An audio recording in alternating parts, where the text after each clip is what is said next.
أولى بالمؤمنين من أنفسهم سبحان ربك رب العزة عما يصفون وسلام على المرسلين والحمد لله رب العالمين اللهم صل على سيدنا ومولانا محمد وعلى آل سيدنا ومولانا محمد وبارك وسلم اللهم صل على سيدنا ومولانا محمد وعلى آل سيدنا ومولانا محمد وبارك وسلم اللهم صل على سيدنا ومولانا محمد وعلى آل سيدنا ومولانا محمد وبارك وسلم۔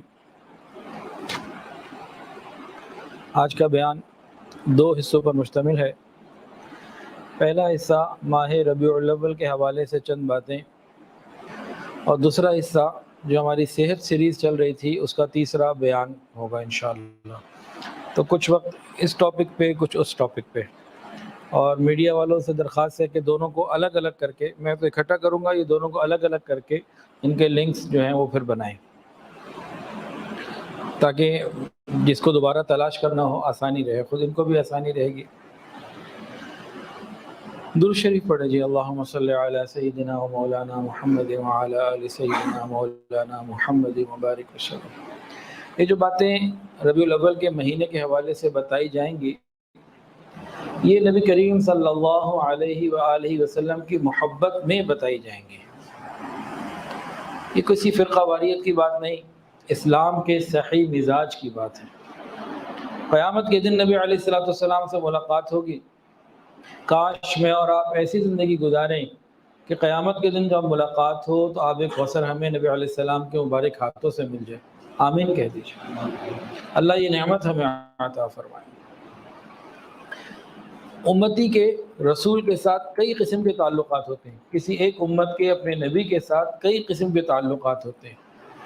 ایک تو ان پر ایمان لانا ضروری، اور نبی علیہ السلام پر خاتم النبیین آخری نبی ماننا بھی ضروری، اور بہت ساری چیزیں ضروری ہیں، لیکن ایک بات بہت اہمیت کے ساتھ سمجھنے والی ہے کہ نبی اپنی امت کے حاکم ہوتے ہیں اور پوری امت محکوم ہوتی ہے۔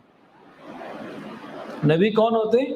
حاکم ہوتے ہیں، اور نبی حاکم ہوتے ہیں، امت محکوم ہوتی ہے۔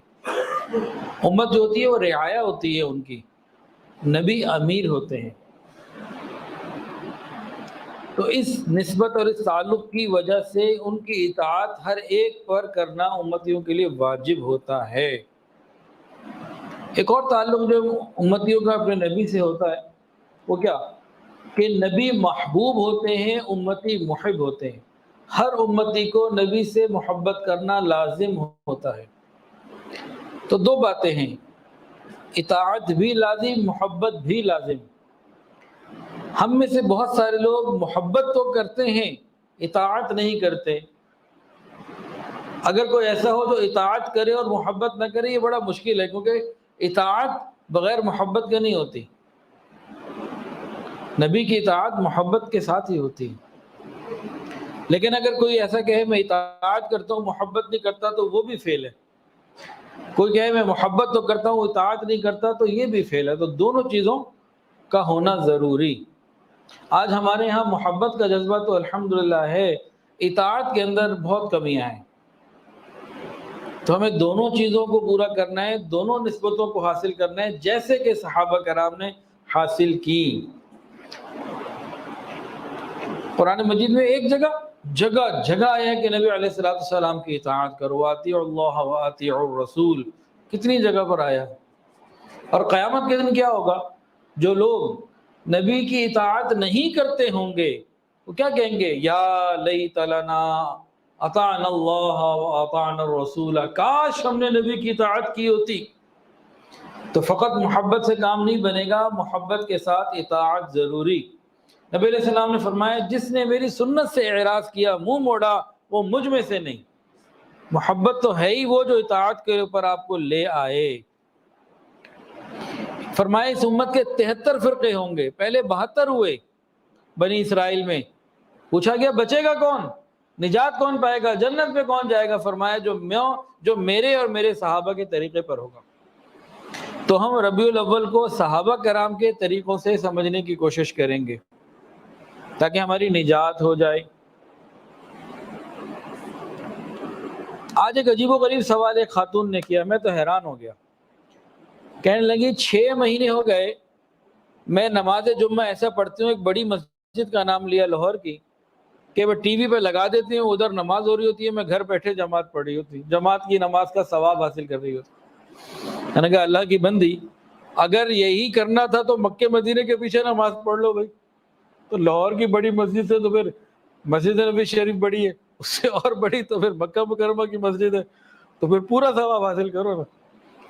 کوئی کہتے جی وہاں تو ٹائمنگ کا فرق ہے، تو بھائی عشاء تو ہو سکتی ہے نا، رمضان میں تراویح تو ہو سکتی ہے نا۔ انا للہ و انا الیہ راجعون۔ تو علم بھی ہمیں نبی علیہ السلام کے طریقے کے مطابق سیکھنا ہوگا، نبی علیہ السلام کو بتایا ہوا دین سمجھنا بھی ہوگا۔ تو بہرحال اطاعت کو ذرا غور کیجئے۔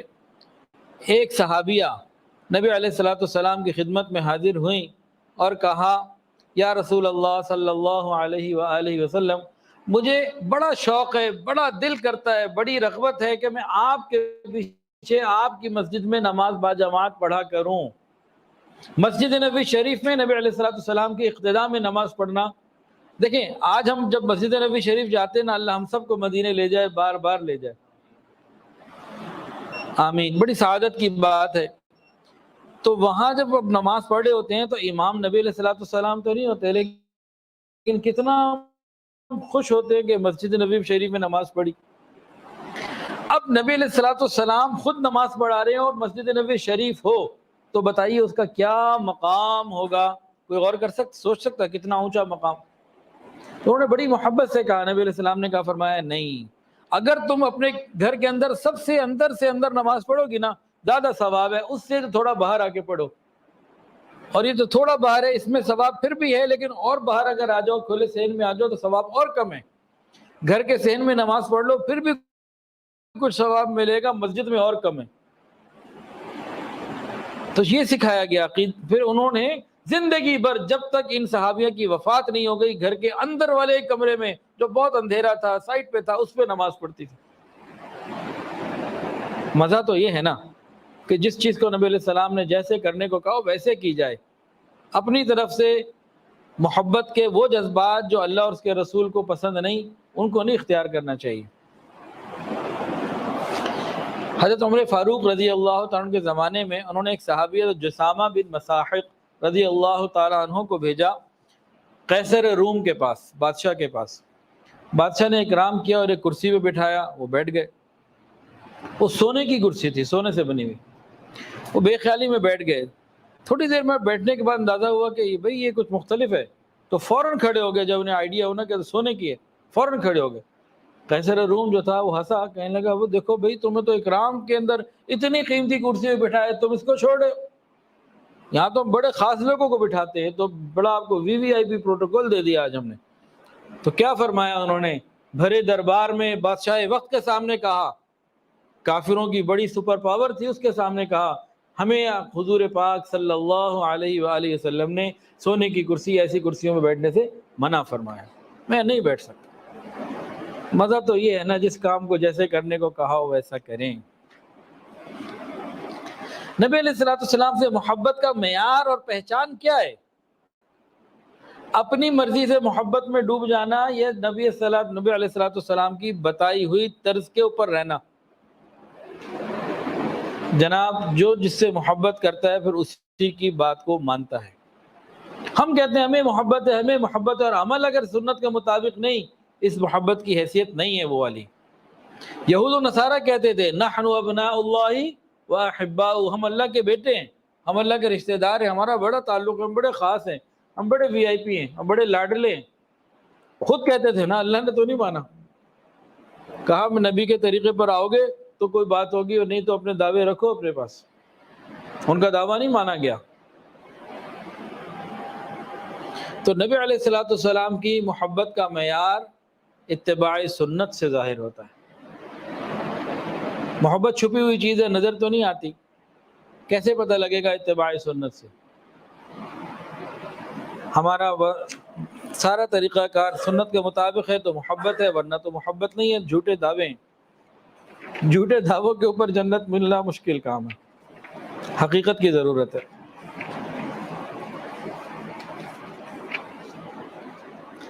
12 ربیع الاول کو بعض جگہ کھانا لگتا ہے، سبیلیں لگتی ہیں، اس کا کیا حکم ہے؟ اس کا بہت سادہ سا جواب ہے، صحابہ کرام نبی علیہ الصلوۃ والسلام سے سچی محبت کرتے تھے، انہوں نے ایسا کبھی نہیں کیا۔ گزشتہ بیان میں بتایا جا چکا ہے کہ نبی علیہ الصلوۃ والسلام کی تاریخ پیدائش میں اختلاف ہے۔ اکثر اور جمہور اور موجودہ فلکیاتی جو نظام کے تحت ماہرین ہیں وہ سب کہتے ہیں 12 نہیں ہیں۔ 12 کی روایت مشہور بہت ہے لیکن تحقیقی روایت 12 کی نہیں ہے۔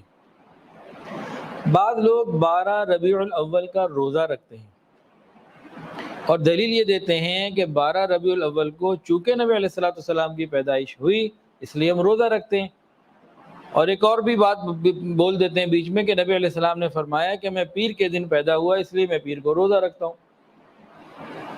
تو 12 ربیع الاول اول تو تحقیق نہیں ہے کہ آپ کی صحیح پیدائش 12 ہے کہ نہیں۔ دوسری بات، جو نبی علیہ السلام نے وجہ بتائی میں پیر کے دن روزہ رکھتا ہوں، تو پیر تو ایک سال میں 52 دفعہ آتی ہے، اور جناب علی 12 ربیع الاول ایک مرتبہ آتی ہے۔ اگر کسی نے اس نسبت سے روزہ رکھنا ہے کہ نبی علیہ الصلوۃ والسلام کی پیدائش کے دن روزہ رکھے، تو حدیث میں تو یہ ملتا ہے پیر کے دن، پھر ہر پیر کو روزہ رکھے، تو عمل کرے پورا، اپنی مرضی سے نہیں۔ تو اس کے اوپر یہ اگر کوئی خالی 12 ربیع الاول کا روزہ رکھ رہا ہے تو یہ بات صحابہ کرام کے اندر قطعاً نہیں تھی، انہوں نے ایسا کوئی کام نہیں کیا۔ اچھا، 12 ربیع الاول کا دن یہ خوشی کا دن ہے یا غم کا دن ہے؟ یہ نبی علیہ الصلوۃ والسلام کی وفات کا، دنیا سے پردہ فرما جانے کا غم ہونا چاہیے یا آپ کی ولادت کی خوشی ہونی چاہیے؟ اگر آپ کے والد کا انتقال جس دن ہو اسی دن پیدائش کا بھی دن ہو تو وہ دن دوبارہ جب آئے تو خوشی زیادہ منائیں گے یا افسوس جدائی کا زیادہ ہوگا؟ غور کریں بندہ۔ دوسری بات، آج کون سا سال چل رہا ہے جی؟ 2023 1980 70 75 85 میرے بچپن کی باتیں ہیں، میں نے خود پڑھی ہوئی اخباروں میں۔ میری پیدائش تو 1975 کی ہے، تو 1980 کی دہائی کے اخباروں میں نے خود پڑھا ہے 12 ربیع الاول کو 12 وفات کہا جاتا تھا۔ اور آج جو بھی لوگ 50 سال کے قریب کے یا اس سے اوپر کے ہیں اور پاکستانی ہیں، حیات ہیں، عقل اور شعور رکھتے ہیں، ان سے پوچھ لیجئے کہ 1970-80 کی دہائی میں اس کو کیا کہا جاتا تھا؟ 12 وفات، اور یہ غم کا دن ہوتا تھا۔ آج یہ خوشی کا دن ہو گیا۔ بھئی 50 سال میں ایسے کیا فرق آ گیا، کون سی بات آ گئی کہ غم کا دن خوشی سے تبدیل ہو گیا؟ سوال ہے کہ نہیں؟ انٹرنیٹ پہ دیکھ لیجئے، پرانے اخبار تلاش کر لیجئے، 1970-80 کی دہائی کے ربیع الاول کے مہینے کے ہوں اور 12 ربیع الاول کے ہوں تو دیکھ لیجئے۔ اسی طرح جو سرکاری تعطیلات کا چارٹ پہلے تو دکانوں پہ لگتا تھا، ہماری دکان پہ بھی پہلے آتا تھا، ایک روٹین ہوتی تھی، اب تو معاملہ بدل گیا، ڈیجیٹل کی طرف ساری دنیا چلی گئی ہے، تو چارٹ لگانا جو ہے نا وہ ضروری ہوتا تھا، تو ہماری دکان پہ بھی لگتا تھا، ہر سال بدلتے تھے، اس پہ بھی 12 وفات لکھا ہوتا تھا۔ تو یہ تبدیلی کیسے آئی؟ ایک کوشچن مارک ہے کہ نہیں؟ ہاں، جس دن نبی علیہ الصلوۃ والسلام دنیا سے پردہ فرما گئے، صحابہ کرام فرماتے ہیں کہ مدینہ پورا غم میں ڈوبا ہوا تھا، ہر صحابی غمگین۔ تو 12 ربیع الاول کو صحابہ کرام کا غم تو ثابت ہے کہ جس دفعہ نبی علیہ السلام کا انتقال ہوا اس 12 ربیع الاول کو، اس کے بعد ہر دفعہ 12 ربیع الاول گزرتی رہی تو کوئی ایسے غم کی کیفیت دن منانے کی صحابہ کے اندر چیز نہیں تھی۔ تو بھئی ہم یہ جو باتیں کر رہے ہیں یہ ساری کی ساری باتیں نبی علیہ الصلوۃ والسلام کی محبت میں کر رہے ہیں، یہ کوئی فرقہ واریت، کسی کو برا کہنا نہیں ہے۔ مرنا بھی تو ہے نا، اللہ کے نبی سے قیامت کے دن ملاقات بھی تو ہونی ہے۔ پھر ہم دیکھتے ہیں 12 ربیع الاول کے جو اکثر جلسے جلوس ہوتے ہیں، نیتوں میں بڑا معاملہ خراب ہوتا ہے، دکھاوا، ایک دوسرے سے بڑھ چڑھ کر خرچہ کرنا، یہ معاملات زیادہ ہوتے ہیں۔ پھر جن سے مفاد ہوتا ہے، امیروں کو اور اس طرح لوگوں کو بلایا جاتا ہے، یہ بھی اس طرح کی بعض جگہ چیزیں ہوتی ہیں۔ پھر فرض نماز وہ قضا ہو جاتی ہے. کئی ایسے جلسے ہوتے ہیں کہ فرض نماز قضا ہو جاتی ہے. نبی علیہ الصلوۃ والسلام نے تو نماز قضا نہیں کبھی کی، اگر ہو گئی تو اس کو واپس ادا کیا. تو نماز جیسا عظیم فرض یہ قضا ہو جائے، نبی علیہ السلام کی محبت میں تو اس کو محبت نہیں کہتے. محبت یہ ہے کہ نماز قضا نہ ہو. پھر علماء کرام کی تحقیق یہ ہے کہ مسلمانوں کے اندر یہ چیز کرسمس کو دیکھ کر آئی. ایک وجہ یہ بتاتے ہیں، اس وجہ کو اگر سامنے رکھا جائے تو یہ غیروں کی مشابہت. حضرت شیخ الاسلام حضرت مفتی تقی عثمانی صاحب دامت برکاتہ العالیہ لکھتے ہیں کرسمس کے حوالے سے کہ حضرت عیسیٰ علیہ السلام کے اوپر اٹھائے جانے کے بعد 300 سال تک کرسمس نہیں منایا جاتا تھا، 25 دسمبر یہ نہیں منایا جاتا تھا. انسائکلوپیڈیا آف برٹانیکا کو دیکھیے، اس میں کیا لکھا ہوا ہے کرسمس کے تحت؟ عید میلاد مسیح، حضرت عیسیٰ علیہ السلام کی پیدائش کا دن، عید کا دن. یہ وہاں لکھا ہوا ہے، وہاں پہ آپ دیکھ لیجئے، عید میلاد مسیح یہ لکھا ہوا ہے. حضرت شیخ الاسلام دامت برکاتہ العالیہ فرماتے ہیں کہ 300 سال تک عیسائیوں نے یہ کام نہیں کیا. 300 سال بعد بعضوں نے شروع کر دیا، تو جو اس وقت صحیح عیسائی موجود تھے انہوں نے کہا یہ کیا کر رہے ہو، تو بدعت ہے. انہوں نے کہا یہ تو بڑا اچھا کام کر رہے ہیں، عیسیٰ علیہ السلام کی یاد میں جمع ہوتے ہیں، ان کی تعلیمات کو سنتے سناتے ہیں، جو بڑا اچھا خیر کا کام کر رہے ہیں. اب واقعی دیکھنے میں تو بڑا اچھا ہے اور نیت بھی ٹھیک لگ رہی تھی. اب انہوں نے شروع کر دیا. کچھ عرصہ انہوں نے دیکھا کہ بھی نوجوان طبقہ نہیں آ رہا، تھوڑا سا کوئی اس میں مرچ مسالہ بھی تو ہونا چاہیے نا. تو وہ شروع میں تو آتے پادری صاحب تعلیمات عیسیٰ بیان کرتے، اور جب دیکھا کہ نوجوان طبقہ نہیں آ رہا تو انہوں نے اس کو دلچسپ بنانے کے لیے اس میں موسیقی شامل کی. اب نوجوانوں نے آنا شروع کیا، پھر آہستہ آہستہ اس میں ناچ بھی شامل ہوا، گانا بھی شامل ہوا، پھر جناب اب شراب بھی شامل ہو گئی، اور نامعلوم اب دنیا بھر کی ساری برائیاں کرسمس کے موقع پر ہوتی ہیں، ساری دنیا دیکھتی ہے. اور یہ ابتدا کس نام پر ہوئی تھی کہ حضرت عیسیٰ علیہ السلام کی تعلیمات بیان ہوں گی. اب وہ تعلیمات تو کدھر رہ گئیں اور معاملہ کدھر اور چلا گیا. پھر مسلمانوں کو تکلیف دینا، روڈز کو بند کرنا، یہ کوئی بھی بیان ہو، کہ میرا بھی اگر بیان ہو اور کسی بھی ٹاپک پر ہو، سڑکوں کو بند کر کے بیان کرنا، لوگوں کو تکلیف دینا، یہ تو ٹھیک نہیں. ہمارے ہاں جب بیان ہوتا ہے تو باہر الحمدللہ 1-2 لوگ، کم سے کم 1 ورنہ 2 لوگ موجود ہوتے ہیں. وہ گاڑیاں موٹر سائیکل اس سب طریقے سے لگواتے ہیں کہ کسی کو تکلیف نہ ہو. پوری روڈ کو خالی رکھنے کی کوشش ہوتی ہے ہر وقت، ہر بیان میں. الحمدللہ ایذائے مسلم حرام ہے. اب سڑک کو بند کر کے ساری رات اتنی اونچی آواز سے بات کرنا کہ ارد گرد کے کئی لوگ، کئی گھروں میں کسی کو نیند نہ آئے، یہ ایذائے مسلم ہے، یہ مزاج نبوی نہیں ہے.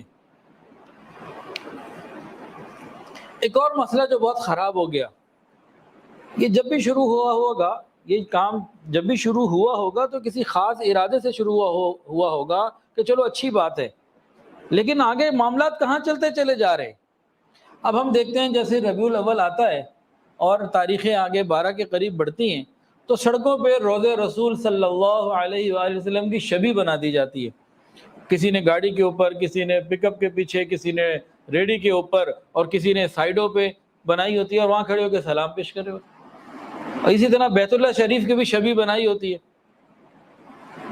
اور وہاں طواف بھی بعض جگہ شروع ہو جاتا ہے. یہ کیا ہے؟ یہ کون سا دین ہے؟ یہ کون سی محبت ہے؟ کبھی اس پہ زندہ ٹھنڈے دل اور دماغ سے غور تو کرے کہ محبت کے اندر کہاں جا رہے. کیا یہ رسول اللہ صلی اللہ علیہ وآلہ وسلم کی شفاعت کو حاصل کرنے کا ذریعہ بنے گا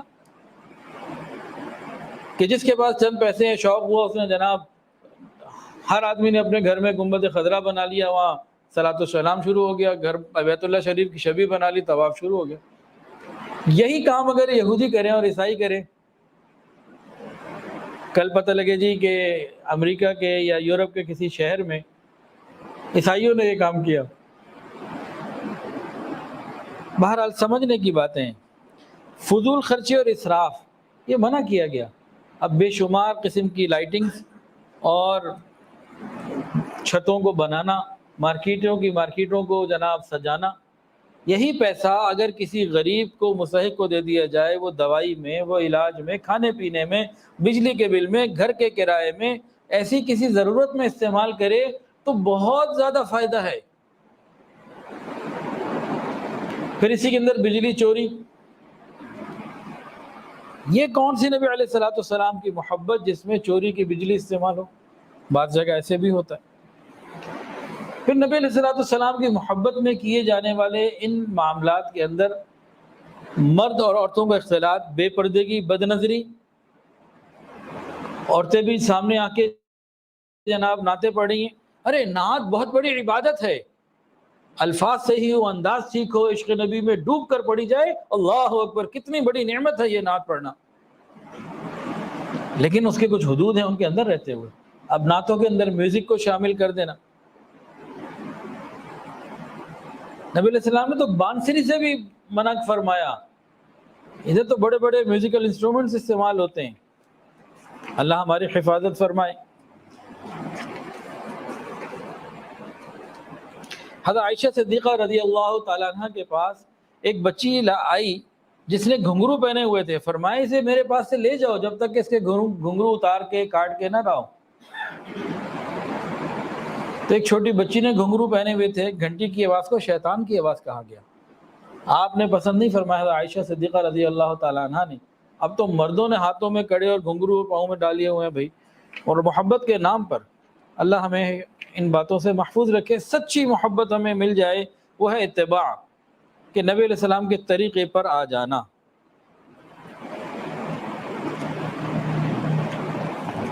اچھا، باتیں تو کرنے کی اور بھی اس میں بہت ہیں، بہت سارے دلائل دیے جاتے ہیں اس موقع کے اوپر، بہت سارے دلائل آتے ہیں، بہت سارے دلائل۔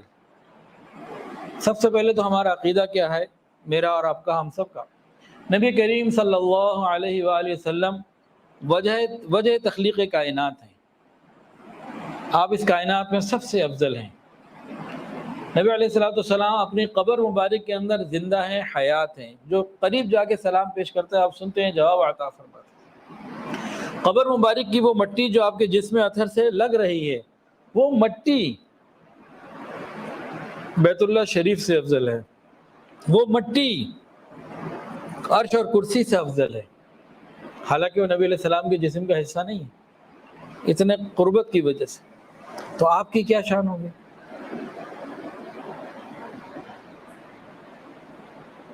تو نبی علیہ السلام کی شان تو بہت بلند ہے۔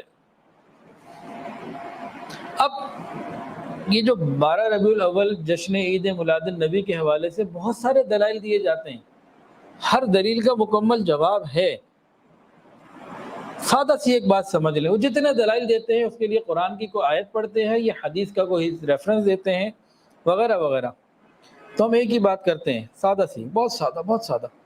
یہ تمام آیات صحابہ کرام نے بھی پڑھی ہیں، تمام حدیث صحابہ نے بھی سنی، اور ہمیں قرآن بھی صحابہ کے واسطے سے ملا، حدیث بھی ان کے واسطے سے ملی، لیکن ان سب نے یہ مطلب نہیں سمجھے جو آج ہم نے سمجھ لی۔ اگر انہوں نے سمجھے ہوتے تو یہ موجود ہوتی، اس کی کوئی تواتر موجود ہوتا، کوئی اصل موجود ہوتی۔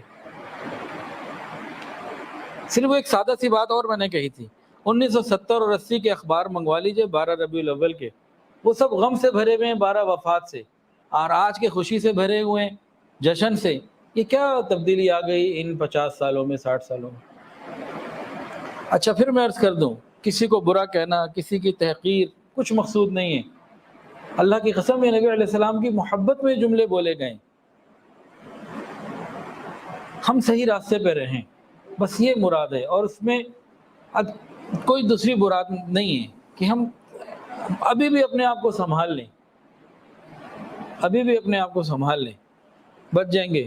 نہیں سنبھالے تو پھر یہ جیسے عیسیٰ علیہ السلام کی تعلیمات کے نام پر سادہ سا کام شروع ہو کر دنیا بھر کی خرافات آ گئیں، خطرہ ہے یہاں پہ اور خرابیاں بڑھتی نہ چلی جائیں، کیونکہ انتہا کوئی نہیں، روک کوئی نہیں، جدت اور اپنے نام کی اونچا کرنا، جھنڈا بلند کرنا اور جناب دعووں میں آگے دوڑ لگانا، سارا سال حرام کھائے، سود کھائے، جو مرضی کرے، کوئی بات نہیں، وہ یہ کرا دیا تو جنت مل گئی.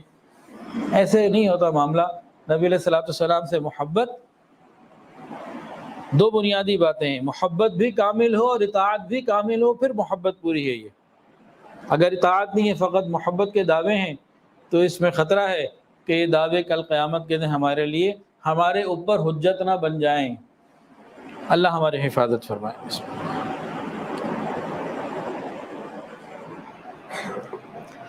چند باتیں تو اس مہینے کے حوالے سے ہو گئی. اب صحت سیریز کا جو تیسرا بیان جتنا بھی وقت ہوگا اس کو انشاءاللہ ہم کرتے ہیں. جناب علی، صحت کے بغیر زندگی کسی کام کی نہیں.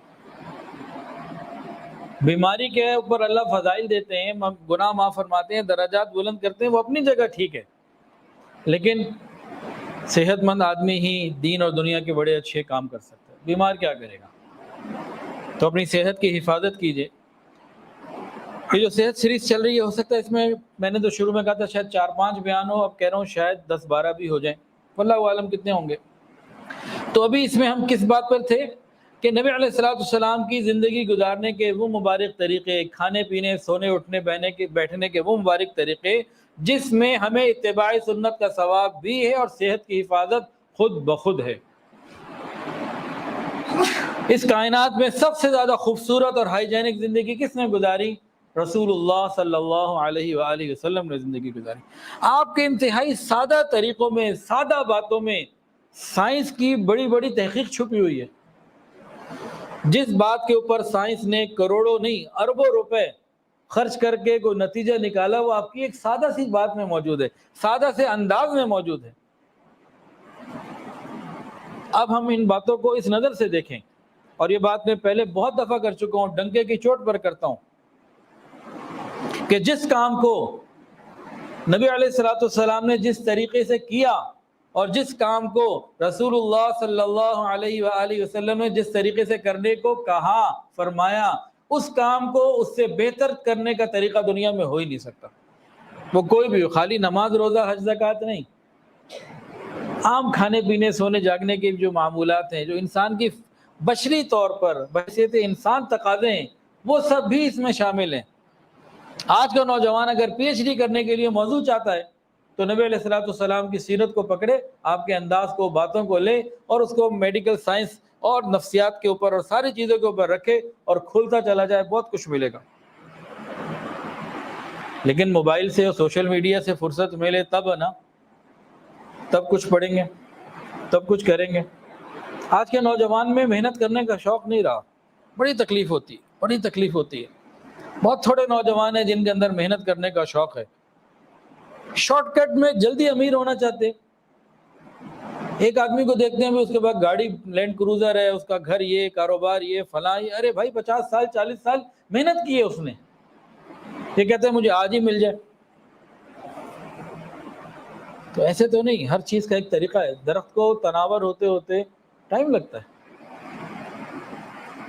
اور تحمل مزاجی نہیں رہی. اب نبی علیہ الصلوۃ والسلام کی ذرا باتوں کو سنیے، اور اگر کوئی ڈاکٹر ہوں، کوئی سائنس کو سمجھنے والے ہوں، ان باتوں کو اگر وہ سائنٹیفکلی اور میڈیکلی ذرا کھولیں تو وہ اور اس کو مختلف انداز سے بیان کر سکتے ہیں. نبی علیہ السلام نے فرمایا کہ کھانے کے برتنوں کو اچھی طرح صاف کرنا. کھانا کھا لیا، اب پلیٹ کو اچھی طرح صاف کرنا، انگلی سے بھی چاٹ لینا یا روٹی سے اچھے طریقے سے صاف کر لینا، پلیٹ کو بالکل کلین کر دینا. عائشہ صدیقہ رضی اللہ عنہ فرماتی ہیں جب لوگوں کے کھانے کے برتن آتے میں دیکھتی ہی نبی علیہ الصلوۃ والسلام کی پلیٹ کو میں پہچان لیتی تھی، اتنا صاف کیا ہوتا تھا کہ دھونے کی گویا ضرورت ہی نہیں ہے. یا ایک دھونا ہے کہ چلو ایک عمل سے اس کو گزارنا ہے، اتنا محنت، اتنا وہ آرام سے صاف کر لیا کرتے. اور الحمدللہ میری والدہ نے مجھے یہ طریقہ سکھایا، اور بچپن سے لے کے آج تک الحمدللہ رب العالمین اس کی پوری کوشش ہوتی ہے. اللہ میری والدہ کی مغفرت فرمائے. پلیٹ صاف کرنے کا بڑا ان کا اہتمام تھا. یہ احمد بھائی مسکرا رہے تھے، اسی لیے مجھے یہ بات یاد آ گئی. میں نے اپنی بات بیان کر دی جو اپنی والدہ سے سیکھی. کیوں کرتی تھی؟ سنت کی وجہ سے، اور یہی ترغیب تھی. اب اس کے فائدے کیا ہیں؟ پہلا فائدہ نبی علیہ الصلوۃ والسلام کی سنت ہے۔ دوسرا فائدہ فرمایا کہ اس میں برکت ہے۔ برکت کا مطلب پچھلی دفعہ بتا چکا ہوں، بہت طویل اس کے فائدے ہیں، لمبے فائدے ہیں۔ صحت میں اضافہ ہے، اور تھوڑے کھانے میں جو ہے وہ انسان کی بچت، انسان تھوڑا کھاتا ہے اس کا کام پورا ہو جاتا ہے، اور یہ برکت والا کھانا نیکی پر لے کر آتا ہے۔ برکت والا جس کھانے میں برکت ہو، گناہوں سے بچا رہا ہوتا ہے، بیماریوں سے بچا رہا ہوتا ہے، تو ہم برکت والا کھانا کھائیں۔ تو فرمایا کہ پلیٹ کو صاف کرنا اور انگلیوں کو چاٹ لینا برکت ہے۔ اب پلیٹ کو صاف کرنے کے کیا فائدے ہیں؟ ایک فائدہ تو یہ ہے کہ جب ہم لوگ پلیٹوں میں کھانا چھوڑتے ہیں تو کتنے ہی بھوکے لوگوں کو کھانا وہ ضائع ہو رہا تھا، اگر اس کو اگر بچایا جائے اور غریب کو، بھوکے کو پہنچا دیا جائے، کتنوں کا پیٹ بھرے۔ شادی ہالوں میں غور کر لیجئے، اپنے گھروں میں غور کر لیجئے۔ پھر وہ جو کھانا ضائع ہوا، اس کے اگانے میں اور پکانے میں جو محنت، وقت، پیسہ اور ریسورسز لگے، سارے ضائع ہوئے۔ مجھے کسی نے بتایا کہ جرمنی یا یورپ کے کسی ملک میں اگر کوئی کھانا ہوٹل میں کھائے اور بچا دے، جرمانہ ہوتا ہے اس کے اوپر۔ پھر جب کھانا برتنوں میں بچا رہے گا تو ایسے برتنوں کی صفائی ایک مشکل کام ہوگی، اس کے اوپر جناب پاؤڈر وغیرہ جو بھی چیز ہے صفائی کے لیے، ڈٹرجنٹ، وہ زیادہ لگے گا، محنت بھی زیادہ لگے گی، کاسٹ زیادہ آئے گی، تو وہ بھی بچتی ہے صفائی کی صحیح ہو تو۔ اس کے علاوہ کھانا بچا ہوا ہے، رکھ دیا 2 گھنٹے بعد، 6 گھنٹے بعد، یا رات کو کھانا کھایا، صبح برتن دھل رہے ہیں، اب ساری رات جو بیکٹیریا بنیں گے اس میں،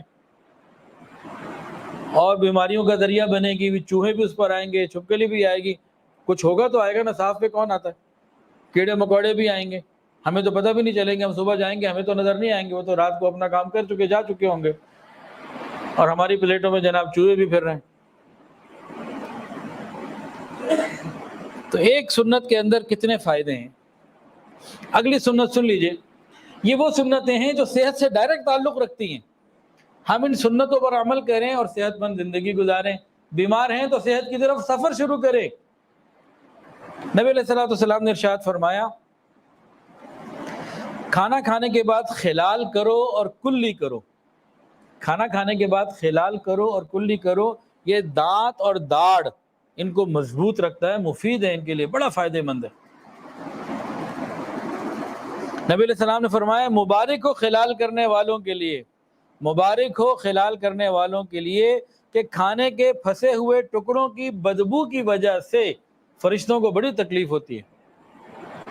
اب جو فوڈ پارٹیکلز اندر رہ جاتے ہیں دانتوں میں، مسوڑوں میں، اس کے نقصانات ہی نقصانات ہیں۔ ایک نقصان تو یہ بتایا کہ فرشتوں کو تکلیف ہوتی ہے، بدبو آتی ہے، باقی بیماریوں کا تو یہ گھر ہے پورا۔ نبی علیہ السلام نے ارشاد فرمایا، جس نے کھانا کھایا اور خلال کیا تو جو خلال میں نکلے بہتر ہے کہ اسے پھینک دے، اب اسے مت کھائے، اس کو پھینک دے۔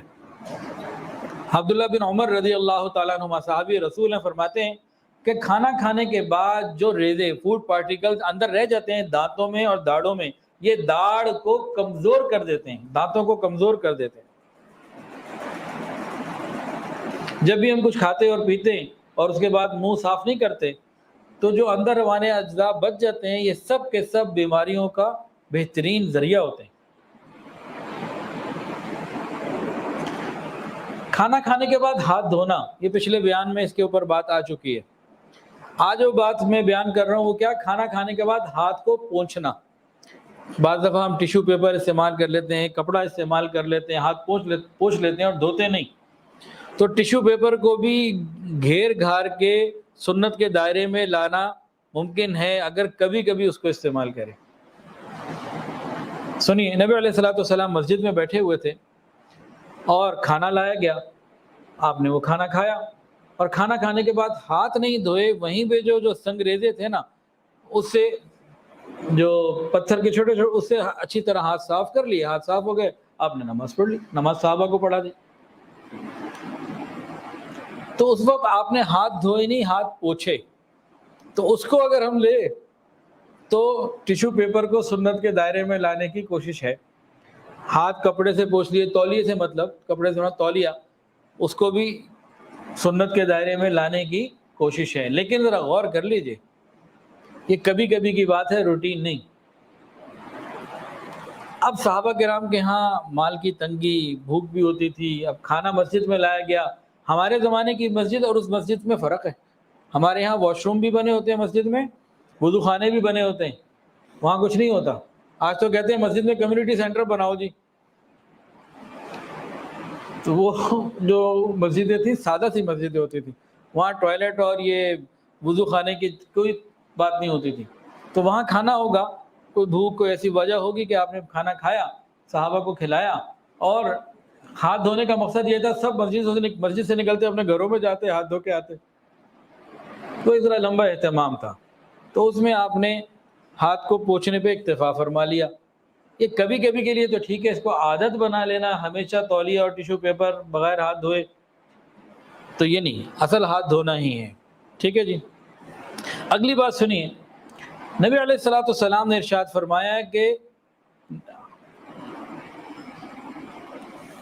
ذرا واقعہ سنیے، رسول اللہ صلی اللہ علیہ وآلہ وسلم نے دودھ نوش فرمایا، دودھ پیا، اور اس کے بعد پانی منگوا کے کلی کی، دودھ نوش فرمایا اور کلی کی پانی سے، اور پھر آگے فرمایا کہ دودھ میں چکنائی ہوتی ہے، یعنی جب دودھ پیو تو بعد میں کلی کر لیا کرو۔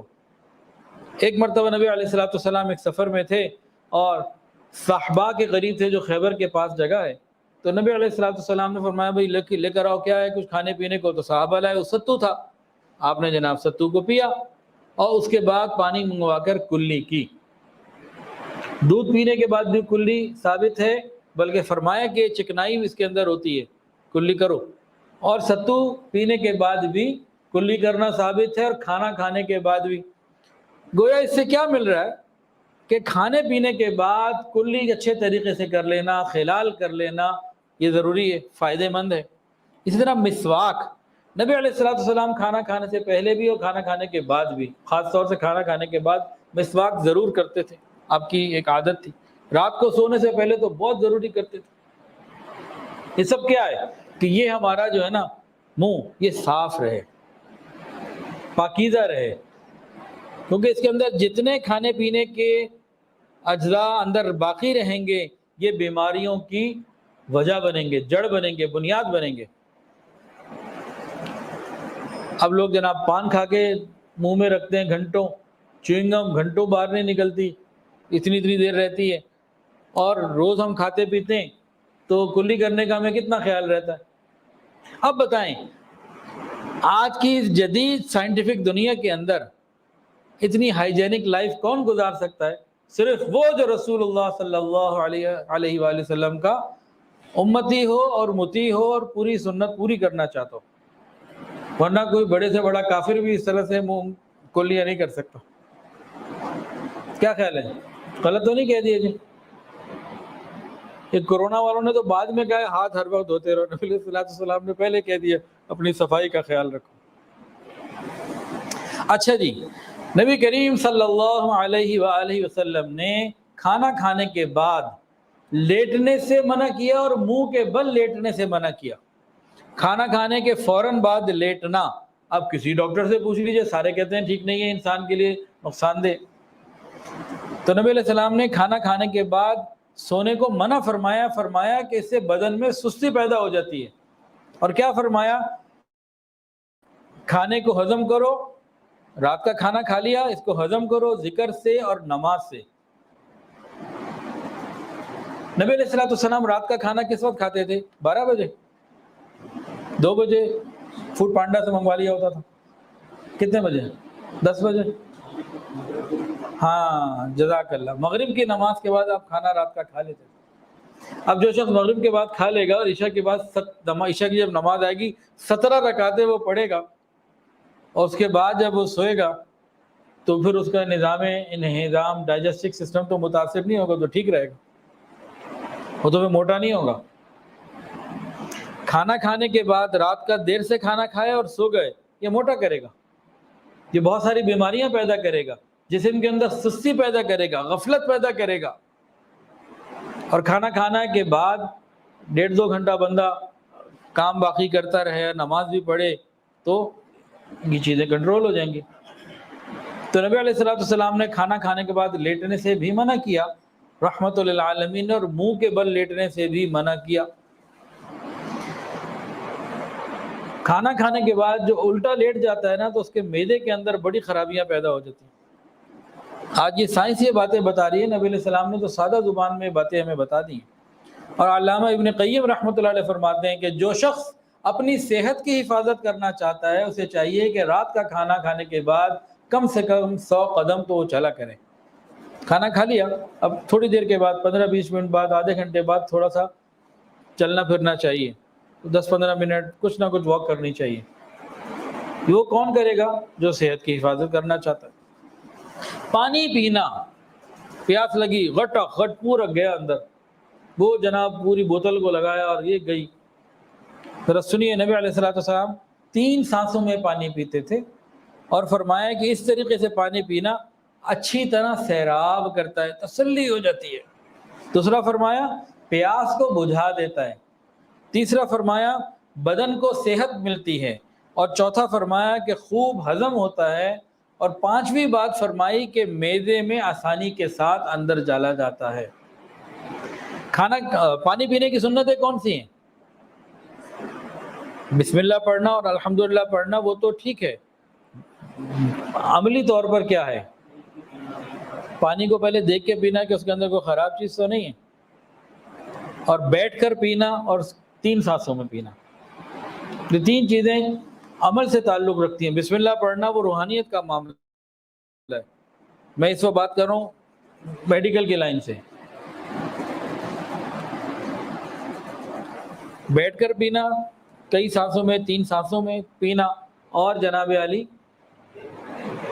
دیکھ کر پینا تاکہ کوئی خراب چیز اندر نہ ہو۔ اس طریقے سے جب بندہ پانی پیے گا تو یہ پانی سیراب کرے گا، پیاس کو بجھائے گا، بدن کو صحت ملے گی، ہضم بھی اچھا ہوگا، اور معدے میں آسانی کے ساتھ چلا جائے گا۔ اگر بندہ ایسے نہ کرے، کھڑے ہو کر پی لے، تو کیا ہوگا؟ پہلے حدیث سن لیجئے، اس کے بعد اس کے نقصان سمجھ لیجئے۔ نبی علیہ السلام نے کھڑے کھڑے پانی پینے سے منع فرمایا، بلکہ مسلم شریف کی روایت ہے کہ کھڑے ہو کر پانی پینے پر سختی سے ڈانٹا، رحمت للعالمین نے ڈانٹا، کھڑے ہو کے پانی تم پی رہے ہو۔ مجبوری میں، سفر میں کہیں کبھی پی لیا وہ الگ بات ہے، عادت بنا لینا اس کو کبھی پسند نہیں کیا گیا۔ تو بیٹھ کے پانی پینا یہ صحت کی علامت، فرمائے معدے کو مفید فائدہ دیتا ہے، تھوڑا تھوڑا پانی پینا طریقے سے۔ کھڑے ہو کر پانی پینے کے نقصانات سن لیجئے، جو ہربل ماہرین ہیں نا وہ لکھتے ہیں کھڑے ہو کے پانی پیے گا جلدی نیچے آئے گا، معدے کی دیوار کو نقصان پہنچائے گا، معدے کی جو بارڈر ایریا ہے نا معدے کی، اس کو نقصان پہنچائے گا۔ تیزی سے اندر آنے کی وجہ سے یہ جوڑوں کو بھی، انسان کے جوڑوں کو بھی نقصان پہنچائے گا۔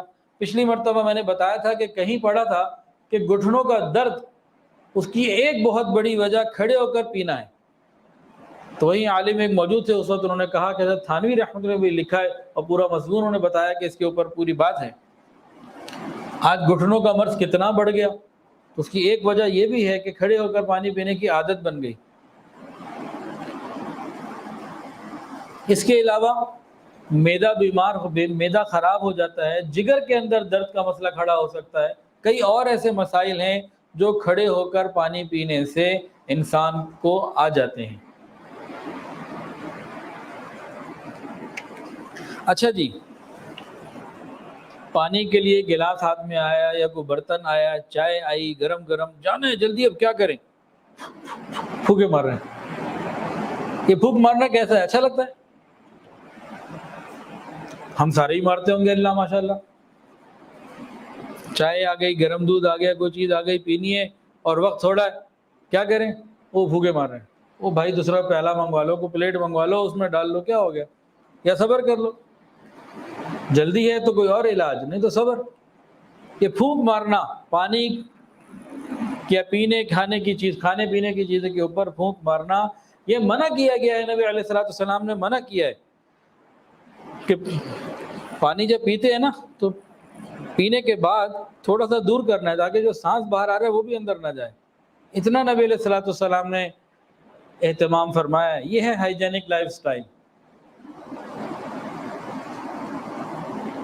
اب پھونک مارنے کے نقصانات کیا ہیں؟ اگلے بندے کو دیکھ کے بھی برا لگے گا، یار یہ کیا جاہل آدمی ہے، اس کو دیہاتی آ گیا، پینڈو آ گیا، کیا پینڈو پروڈکشن آ گئی. پھر تھوک اندر جا سکتا ہے، کئی دفعہ جسم میں دانتوں میں کوئی بیماری ہو سکتی ہے، اس تھوک کے نقصانات ہو سکتے ہیں. بعض دفعہ انسان کی سانس کے اندر کوئی ایسی چیز ہوتی ہے، بدبو وغیرہ، اور جب سانس باہر آ رہی ہوتی ہے تو اس کے ساتھ اندر سے بیماریاں، خراب گیسز بھی باہر آ رہی ہوتی ہیں، وہ اس کے اندر جا رہی ہیں، وہ آپ نے پینا. تو کئی اس کے جو ہے نا نقصانات ہیں. کھانے کی کوئی چیز ہو یا پینے کی کوئی چیز ہو، جیسے یہ ہے کوئی چیز گر گئی، اب کیا کریں؟ انگلی ڈال کے نکالیں. ٹھیک ہے، اچھا لگتا ہے انگلی ڈال کے نکال رہے ہیں بھائی، کوئی چمچے سے، کسی اچھی اور چیز سے نکالیں. انگلی اس طرح ڈال کے نکالنا یہ بھی مناسب نہیں، اس سے بھی منع کیا گیا.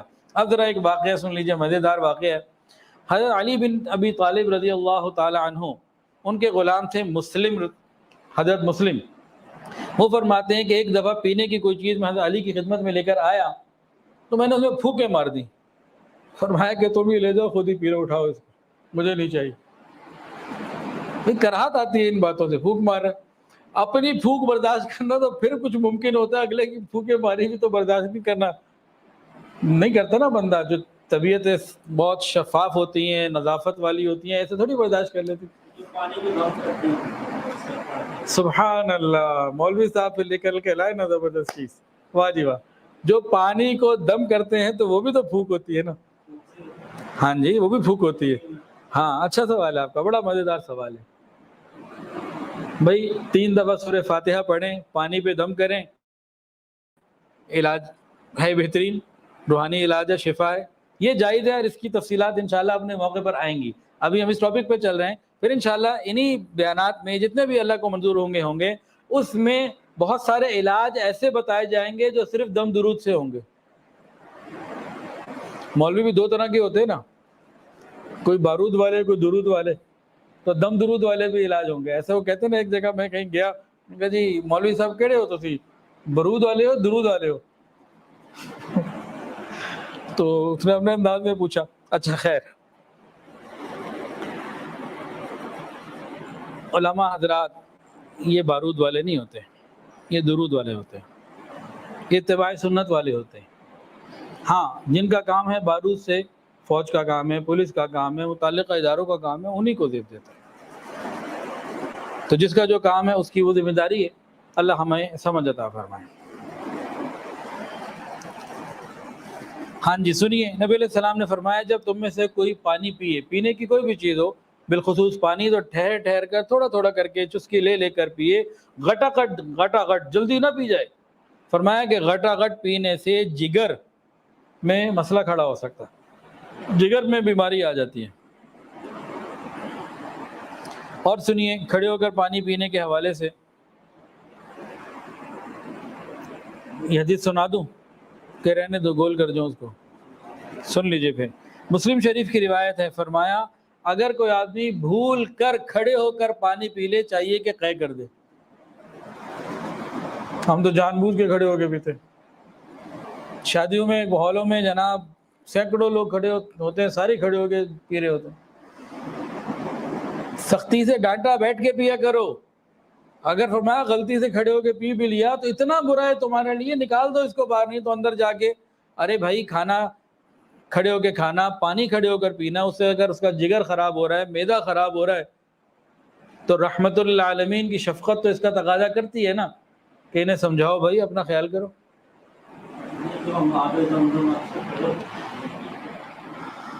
سبحان اللہ، آب زمزم کھڑے ہو کے پینا، یہ سوال ہے حضرت والا کا. اچھے وقت پہ اچھا سوال کیا. وہ دم درود والا تو تفصیل بعد میں آئے گی انشاءاللہ.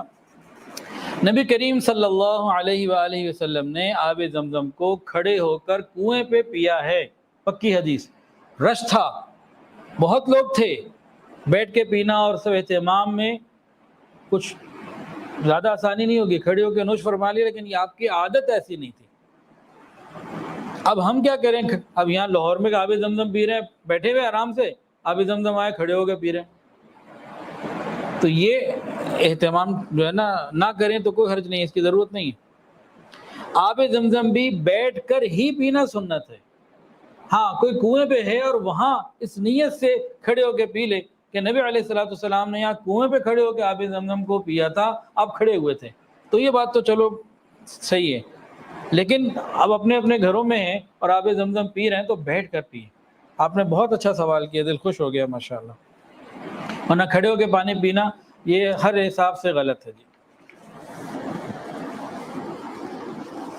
اچھا جی، ہم پانی پیتے ہیں، کھانا کھاتے ہیں، تو بعض مرتبہ نا خاص طور سے پانی پیتے ہوئے کوئی ایسا گلاس ہوتا ہے، کوئی چیز ہوتی ہے کہ سائڈ سے وہ کونا اس کا ٹوٹ جاتا ہے ذرا سا، کیا کہتے ہیں اس کو؟ کبھی کریک ہو جاتا ہے، کیا کہتے ہیں آپ؟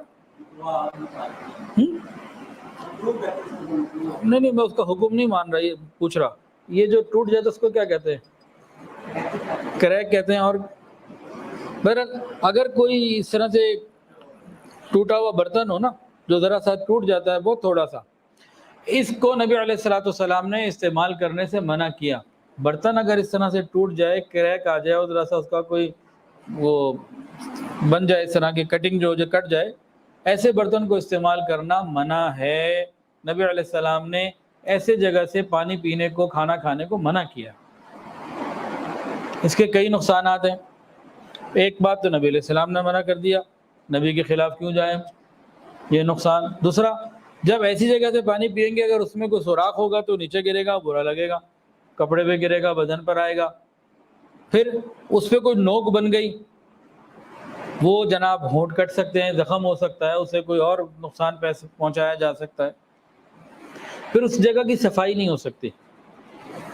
آپ کو میں میڈیکل سائنس کی ایک ریسرچ بھی بتا دوں۔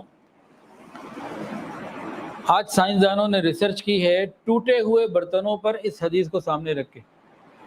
انہوں نے یہ بتایا ہے کہ جو برتن کا حصہ ٹوٹ جاتا ہے، جو ذرا سا کھرچ سا لگ جاتا ہے، وہ اس کو جتنا مرضی صاف کر لو وہاں سے بیکٹیریا ختم ہوتا ہی نہیں، جو مرضی کر لو، وہ بیماریوں کے گھر بن جاتا ہے۔ وہ جو برتن کے کنارے ٹوٹ جائیں، کوئی کنارہ ٹوٹ جائے اوپر سے، وہ کنارہ یاد نہیں آ رہا تھا مجھے لفظ، تو برتن کے کنارے بعض دفعہ اوپر سے ٹوٹ جاتے ہیں، یہ جو کنارہ ٹوٹا ہوا جو اس کا حصہ ہے، آپ جتنا مرضی صاف کر لیں یہ بیکٹیریا فری نہیں ہو سکتا۔ یہ آج کی میڈیکل ریسرچ ہے۔ آقا صلی اللہ علیہ وآلہ وسلم نے کب 1400 سال پہلے بتا دیا بھائی اس کو استعمال نہ کرو۔ تو دیکھیے ساری باتیں ہماری صحت سے متعلق ہیں۔ نبی علیہ الصلوۃ والسلام نے مشک کے دہانے سے، اس کے منہ سے پانی پینے کو بھی منع کر دیا۔ کیا مطلب؟ بھئی پانی پینے گلاس میں نکال کے پی لے، بہت اچھا، اب وہ 1.5 لیٹر کی بوتل ہے، 2 لیٹر کی بوتل ہے یا کولر ہے، کوئی ایسی چیز ہے ڈائریکٹ منہ لگا کے پانی پی رہے ہیں، اس کو آپ نے منع کیا، یہ ٹھیک نہیں۔ کیوں؟ بہت زیادہ مقدار اندر چلی جاتی ہے جو اچانک جانا صحت کے لیے نقصان دہ ہوتی ہے۔ اور جیسے ہینڈ پمپ ہوتے ہیں، اب کھڑے ہو کے منہ لگا کے پانی پی رہے ہیں، ان چیزوں سے بچنا چاہیے۔ کیوں؟ پانی بھی ضرورت سے زیادہ استعمال ہوتا ہے، کپڑوں پر گرتا ہے، کپڑے بھی خراب ہو سکتے ہیں، پھر اچانک جب اتنا زیادہ معدے پہ پانی جاتا ہے، لوڈ پڑتا ہے، معدہ بیمار ہو جاتا ہے، اور پانی کا جو سنت طریقہ ہے اس کے بھی خلاف ہوتا ہے۔ پھر ایک واقعہ حدیث میں یہ آتا ہے کہ ایک شخص اسی طرح مشکیزوں کو منہ لگا کے پانی پی رہا تھا، اندر سے سانپ ہی نکل آیا۔ تو کئی نقصانات ہیں، ہمیں چاہیے کہ ہم محتاط رہا کریں۔ پانی کے اندر کوئی چیز گر جائے تو اس کو کسی صاف چیز سے، چمچے وغیرہ سے نکال لیا جائے اور پھر پانی پیا جائے۔ حضرت عمر بن اخطب رضی اللہ عنہ فرماتے ہیں کہ حضور علیہ الصلوۃ والسلام نے پانی منگوایا، میں پانی لے کے حاضر ہوا، میں نے دیکھا کہ پانی کے اندر کوئی بال ہے، تو میں نے اس بال کو پھر نکال دیا، تو نبی علیہ الصلوۃ والسلام نے مجھے دعا دی، اے اللہ اسے خوبصورت ہی رکھنا، یا اللہ اسے خوبصورت رکھیے۔ فرماتے ہیں کہ 93 سال کی عمر میں بھی میرے سر کے بال کالے تھے اور داڑھی کے بال بھی کالے تھے، اللہ نے ایسے ہی رکھا جیسا نبی علیہ السلام نے فرمایا تھا۔ اللہ تعالی ہمیں سنتوں پر عمل کرنے کی توفیق عطا فرمائے۔ وآخر دعوانا ان الحمدللہ۔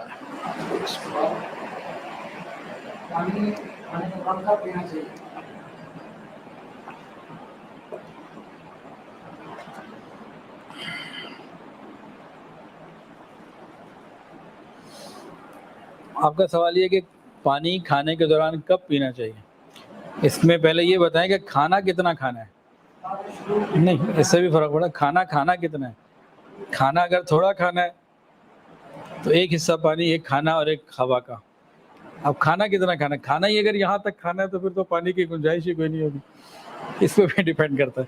باقی جو جو طب ہے نا، طب کے نزدیک، ہربل سائنس کے نزدیک جو معاملہ ہے وہ یہی ہے کہ پہلے پانی پینا چاہیے کھانا کھانے سے پہلے، اور پھر کھانا کھانا چاہیے، اور کھانا کھانے کے فوراً بعد 40 منٹ تک، کم سے کم 35-40 منٹ تک کوئی بھی چیز نہ پئیں تو اچھا ہے. پانی بھی نہ پئیں، کوئی اور چیز بھی نہ پئیں. 45 منٹ گزر جائیں پھر پی لیں، کوئی بات نہیں. یہ کھانا کھانے کے دوران اچھی باتیں کر سکتے ہیں، کوئی منع نہیں. الحمدللہ. تھوڑی دیر کے لیے مراقبہ کر لیجئے، آنکھوں کو بند کر لیجئے، سروں کو جھکا لیجئے. یہ خیال کر کے بیٹھیں کہ اللہ کی رحمت آ رہی ہے، میرے دل میں سما رہی ہے، اور میرا دل کہہ رہا ہے اللہ اللہ اللہ.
لا الہ الا اللہ محمد رسول اللہ. دعا کر لیجیے. الحمدللہ رب العالمین وصلی اللہ علی النبی الامی الکریم.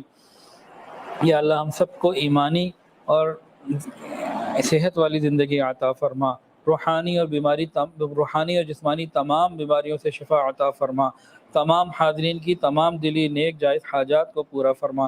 وصلی اللہ تعالی علی خیر.